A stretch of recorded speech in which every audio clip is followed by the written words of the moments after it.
जी, बात हो रही पाकिस्तान सुपर लीग सीजन 10 जिसका आज से आगाज होने वाला है 7 बजे, 6:30 बजे बल्कि सेरेमनी का आगाज होगा। 8 बजे पहला मैच होगा लाहौर कलंदर वर्सेस इस्लामाबाद यूनाइटेड। हमने लाहौर कलंदर की फॉर्मेशन की बात की, जिस तरह से प्लेइंग 11 डिस्कस की और जिसमें अब्दुल्ला शफीक और फ़खर ज़मानी ओपन करने जा रहे हैं। मिडिल ऑर्डर का मसला भी हल हो गया है और अगर बॉलिंग डिपार्टमेंट की बात की जाए तो जो ट्रायो है लाहौर कलंदर का, शाहीन, हारिस और जमान के साथ मोस्ट प्रोबेबली यही ट्राई हो जाए। और स्पिन में देखना है कि किसी इमर्जिंग कैटेगरी में या फिर सिकंदर रजा का सहारा लेते हैं या मोमिन का सहारा लेते हैं, इस पर हमने बात की। फर्दर बात करते हैं इस्लामाबाद यूनाइटेड का स्क्वाड, जिसमें तकरीबन 6 से 7 चेहरे ऐसे हैं जो उनके पहली दफा पीएसएल का हिस्सा बनने जा रहे हैं। जिसमें अगर बात की जाए जेसन होल्डर की, वो फर्स्ट टाइम आ रहे हैं। मैट शॉर्ट फर्स्ट टाइम आ रहे हैं। उसके अलावा एलेक्स कैरी आ रहे थे लेकिन अनफॉर्चुनेटली वो नहीं आ पा रहे। और एंड्रिस गूज यूएसए के प्लेयर हैं और ये अच्छे खासे अग्रेसिव प्लेयर, अगर इन्हें कहा जाए तो बिल्कुल गलत ना होगा। बेन ब्रॉशियस ऑस्ट्रेलिया के, अभी हमने देखा चैंपियंस ट्रॉफी में सीनियर्स की गैर मौजूदगी में इन्होंने बहुत अच्छा परफॉर्म किया। और इसके अलावा एक दो और चेहरे ऐसे हैं,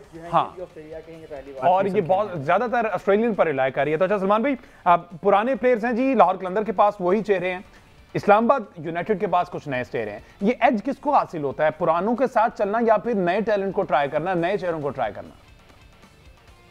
देखिए, at the end of the day आज की परफॉर्मेंस देखी जानी है। हो सकता है ये कमाल कर दे और बहुत जबरदस्त इनकी स्टार्ट ऑफ हो जाए और इनका क्लिक कर जाए।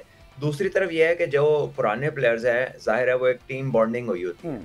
टीम जो है वो आपस में पहले से एक दूसरे को जानती है, समझती है और उनको कह लीजिए कि उतार चढ़ाव में किस तरह के उनके रिएक्शंस हैं, किस तरह उन्होंने एक दूसरे को कंपनसेट करना है, कैसे प्लान करना है, वो सारी की सारी जो चीजें हैं वो एक दूसरे को बड़े अच्छी तरह जानते होते हैं। तो ऐसे में वहां पर कोई कह ले के स्मूथनेस ज्यादा होती है और वहां पर आपको कोई नई चीजों के लिए, कोई अंडरस्टैंडिंग डेवलप करने के लिए वक्त नहीं दरकार होता। तो ये थोड़ा बहुत एडवांटेज होता है, लेकिन अगेन ऑन द डे ये कुछ भी हो सकता है, किसी तरफ भी बात जा सकती है।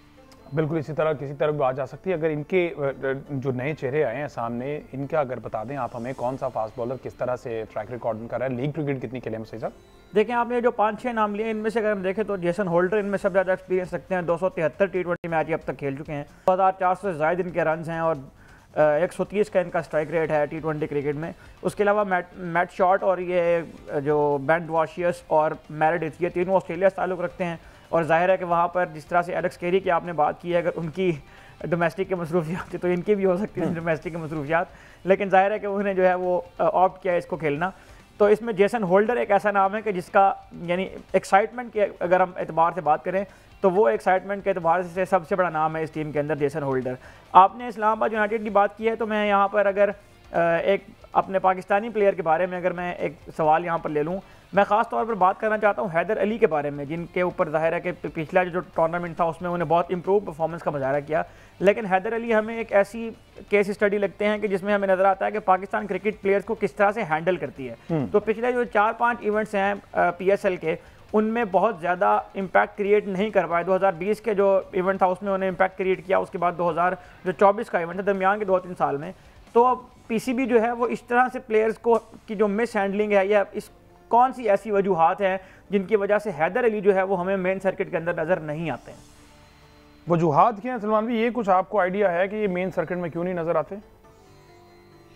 देखिए अहमद, मैं आपको एक बात बताऊं कि प्लेयर्स के लिए PCB प्लेटफॉर्म प्रोवाइड करता है, प्रोवाइड कर दी है उन्होंने आपको। हर साल PSL खेल रहे हैं, डोमेस्टिक टूर्नामेंट में किसी से बाहर तो नहीं किया, कहीं से आपको बाहर नहीं किया। आप जरा उनकी इंटरनेशनल अपॉर्चुनिटीज देख लीजिए कि उनको कितनी खिलाई गई, कितना खिलाया गया और कितना उन्होंने वहां पर परफॉर्म किया, ये भी देख लें।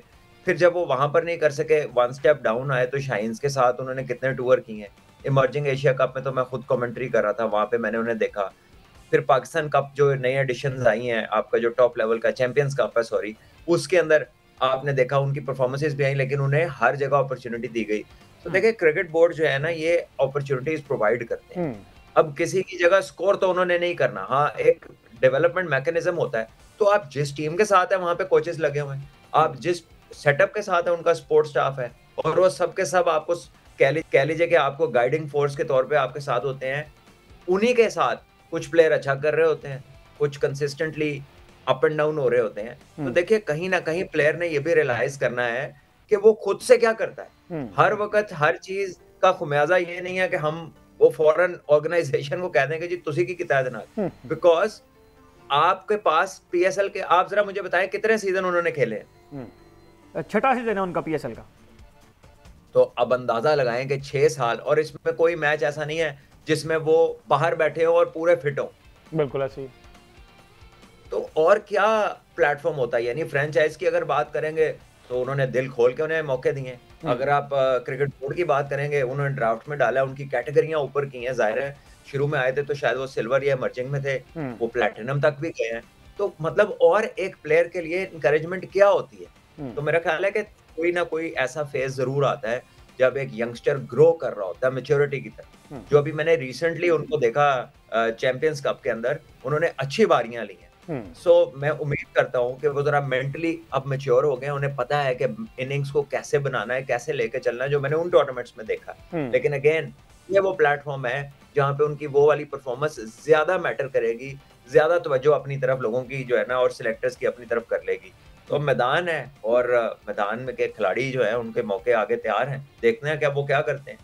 अच्छा बट साहब, लेकिन अगर ये बात करें कि जो प्लेयर ने खुद इंप्रूवमेंट करनी होती है इस पैरामीटर के तहत, तो हम देखें तो जो सारे प्लेयर्स आ रहे हैं 5-6 सालों में, उनके अंदर तो हमें यही बात कॉमन नजर आती है कि एक फेज आता है, वो 1-2 अच्छी इनिंग खेलते हैं, उसके बाद जो है वो स्टैग्नेंट हो जाते हैं, वो रुक जाते हैं।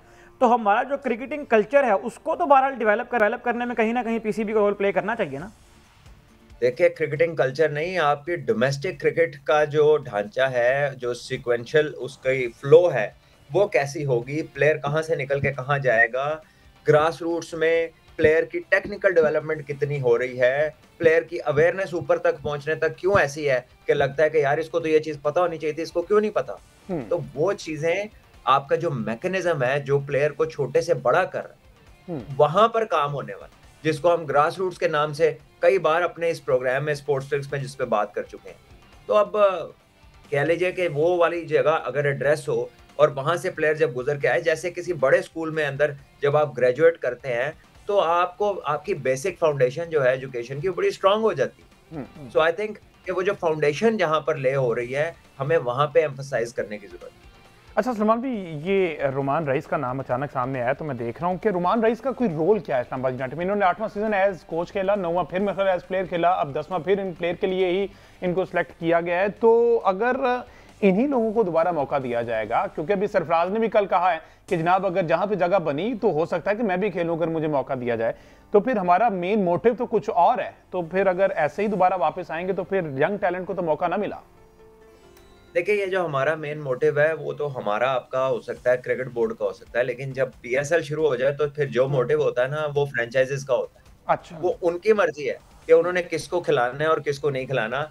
और पीसीबी का जो है वो तो कह लीजिए कि पीसीबी का तो एक अपना फ्रेमवर्क है, लेकिन फ्रेंचाइज की तरफ से प्लेयर कौन सा पिक होगा कौन सा नहीं होगा, किन रूल्स के तहत होगा, वंस आप ड्राफ्ट के अंदर आ जाएं और उसके बाद आप पिक हो जाएं, and that is where I think PCB leaves the room. फिर उससे आगे फ्रेंचाइजेस का है कि वो किसको खिलाते हैं, कितना खिलाते हैं, कितना नहीं खिलाते, जहां तक मेरी नॉलेज है। ठीक है जी, आप थोड़ी सी बात साहिबजादा फरहान पर कर लीजिए। अगर ना खेलें तो भी ज्यादा बातें होती है, अगर ज्यादा खेलें अच्छा खेलें तो भी बातें होती है, तो प्रेशर ज्यादा होता है साहिबजादा फरहान पर। आज मेरा ख्याल, वैसे तो इन्हीं ग्राउंड्स में खेलते रहे, प्रेशर उस तरह से नहीं होना चाहिए। इनकी समझ क्या समझते हैं? अगर पाकिस्तान टीम में आते तो इनकी कोई और पोजीशन रख देते हैं, कहीं और पे रख देते हैं, अगर डोमेस्टिक खेलते हैं तो ये ओपनर खेलते हैं। आपको क्या लगता है आज एज एन ओपनर ही आएंगे? देखिए उनकी जगह ओपनर ही है। हाँ। उनकी सारी परफॉर्मेंसेज, उनकी लाइफ का सारा तजर्बा और उनके जो सारी ग्रोथ है डोमेस्टिक क्रिकेट में, वो सबके सब एज ओपनर है। जब आप उनको मिडिल ऑर्डर में खिलाएंगे, इंटरनेशनल क्रिकेट में सबसे मुश्किल जगह ले जाकर एक नया ही चैप्टर आप खोल देंगे, तो वहां पे फिर उन्हें जवाब ढूंढने में फिर बड़ी परेशानी होगी जो उन्हें हुई। बिल्कुल सही है। अच्छा अहमद सईद साहब, इमाद वसीम को लास्ट सीजन में हमने देखा कि उस तरह से उतनी वो लाइमलाइट में नहीं आया जितना वो कप्तान होते हुए वहां पे आते थे कराची के। इमाद वसीम ही मेरा ख्याल है पिछली बार लाइमलाइट में थे। अगर इस्लामाबाद यूनाइटेड की आप बात करें एक तो उनके जो उस एक मैच के बाद, अच्छा जी, तो उनके जो टॉप परफॉर्मर थे पिछले सीजन में वो तो इमाद वसीम ही थे, जिन्होंने 3-4 मैचेस जो है वो फिनिश किए थे बैटिंग के साथ भी और बॉलिंग के साथ भी वो हमें नजर आए थे। ऑल दो ये पॉइंट आपका बिल्कुल ठीक है कि कैप्टनसी, क्योंकि उनके पास कराची की में पहले कैप्टनसी थी, उनकी जो फ्रेंचाइज चेंज हुई इस्लामाबाद में, जिसको अपनी होम फ्रेंचाइज कहते हैं, उसमें वो एज ए प्लेयर खेले। लेकिन समटाइम्स ऐसा होता है कि आपके ऊपर से कोई रिस्पॉन्सिबिलिटी, अगर कैप्टन या वाइस कैप्टन की रिस्पॉन्सिबिलिटी आपके ऊपर से उतार दी जाए तो आप प्रेशर फ्री होकर ज़्यादा अच्छा खेल सकते हैं, और यही किया था इमाद वसीम ने पिछले सीजन के अंदर भी। अच्छा सलमान भाई, पिछले सीजन्स में हम देखते थे कि बहुत ज़्यादा वेस्ट इंडियंस जो बैटर्स बॉलर्स होते थे, इस सीजन में हमें उस बड़ी तादाद में नजर नहीं आए। एक तो वेस्ट इंडीज़ क्रिकेट हम ये कहते हैं कि बहुत ज़्यादा लीग क्रिकेट खेलते हैं, इस वजह से वो इंटरनेशनल क्रिकेट पे फोकस नहीं कर पाते। ऑन द अदर एंड इस दफा हमें पीएसएल में वो चीज़ें नजर नहीं आ रही, तो इसके क्या रीज़न हो सकती है? क्योंकि साथ आईपीएल हो रही है, वो सारे जो इधर आया करते थे वो तकरीबन सारे उधर खेल रहे हैं। फिर नंबर्स में फर्क तो आना था ना। ठीक है, ये पीसीबी ने ये सारी चीजें, अच्छा इस साथ ही साथ वो भी मुझे खबर याद आ गई कि वो जो कॉर्बन बॉश पे मेरे ख्याल पाबंदी लगा दी, यूनाइटेड को ने लिया था मेरे ख्याल कॉर्बन बॉश को पीसीबी ने लीगल नोटिस भेजा है। जल्मी ने शायद लिया था, जल्मी ने राइट। अच्छा, लीगल नोटिस भेज दिया ये उनको पीसीबी ने जुर्माना भी किया है, और पीसीबी ने उनको 1 साल की पाबंदी भी आयद की है। उन्होंने जुर्माना भी एक्सेप्ट किया है, और उन्होंने फैन से माजरत भी की है कि मैंने जो है वो कॉन्ट्रैक्ट की खिलाफ वर्जी की है, मैं इस पर। अब उनको भी इस तरह से यही हुआ कि वो उनको पीएसएल ने खरीदा, फिर उनको आईपीएल से ऑफर है तो वहाँ चले गए, तो जहाँ से आपको ज़्यादा इकोनॉमिक बेनिफिट्स मिलेंगे आफ्टर ऑल वहीं पर बात आएगी फ्रैंचाइज। अच्छा, जो उधर से ज़्यादा पैसे मिलेंगे उसमें से कुछ हिस्सा जो है ना वो जमाने की मद में तो यही होगा, मद में दे दिया जाएगा। तो एक अच्छी चीज़ है, चले उन्होंने एक्सेप्ट कर लिया, माफ़ी मांग ली, लेकिन ये प्रोफेशनली ऐसा नहीं होना चाहिए।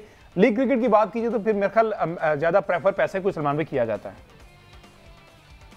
देखें, आप कोई भी बात कर लें, जब लीग क्रिकेट की या किसी भी दुनिया की और स्पोर्ट में जब भी आप बात करेंगे, या इवन किसी भी लेवल पे बात कर लें, तो इकोनॉमिक जो चीजें हैं वो हमेशा वेटेज ले जाती हैं।